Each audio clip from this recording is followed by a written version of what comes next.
আসসালামু আলাইকুম প্রিয় খামারি ভাই ও বন্ধুরা, আপনারা যে যেখান থেকে দেশ কিংবা প্রবাস থেকে কাছে কিংবা দূরে আপনারা যেখান থেকে আমার এই ভিডিওটি দেখতে পারতেছেন, আমি সবাইকে জানাই ঘাস টিভি বাংলা চ্যানেলের পক্ষ থেকে আন্তরিক শুভেচ্ছা এবং অভিনন্দন।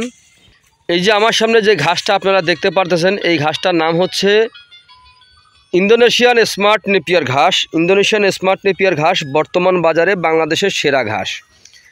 পাতাযুক্ত নরম রসালো স্বাদযুক্ত ঘাস ইন্দোনেশিয়ান স্মার্ট নেপিয়ার ঘাস। ইন্দোনেশিয়ান স্মার্ট নেপিয়ার ঘাসে 22 থেকে 25% প্রোটিন রয়েছে।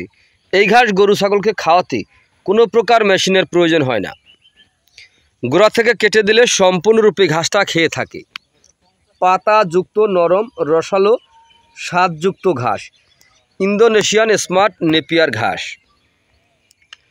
ইন্দোনেশিয়ান স্মার্ট নেপিয়ার ঘাস আপনি যে কোনো মৌসুমে রোপণ করতে পারেন, শীত বর্ষা নাই, সকল সময় আপনি রোপণ করতে পারেন। অথবা এই ঘাসটা আপনার যে কোনো মাটিতেও আপনি রোপণ করতে পারেন, যেমন আপনার এঁটেল মাটি, বেলে মাটি, দোআঁশ মাটি, সকল প্রকার মাটিতে রোপণ করা যায়। এবং কি পাহাড়ের টিলায়ও আপনি ঘাসটা রোপণ করতে পারেন।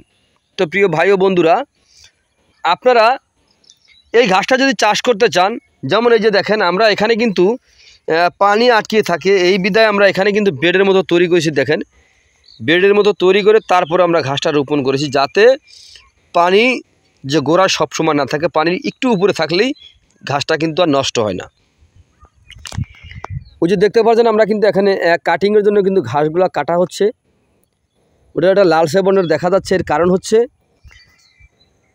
ওইটা কিন্তু আমরা সার প্রয়োগ করা হয় না। এটা কাটিং যত আমরা লালচে বর্ণভাবে আস্তে আস্তে বড় হবে, সেই কাটিংটা কিন্তু আমরা পরিপক্ক হয়ে থাকে, একটু শক্ত হয়। আর এই সারের মাধ্যমে করলে কাটিংটা কিন্তু নরম হয়ে থাকে, একেবারে নরম।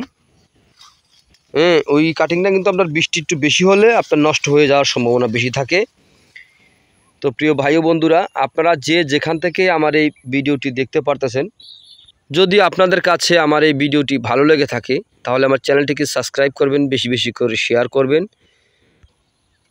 তো সকলে ভালো থাকবেন, সুস্থ থাকবেন। আল্লাহ হাফেজ।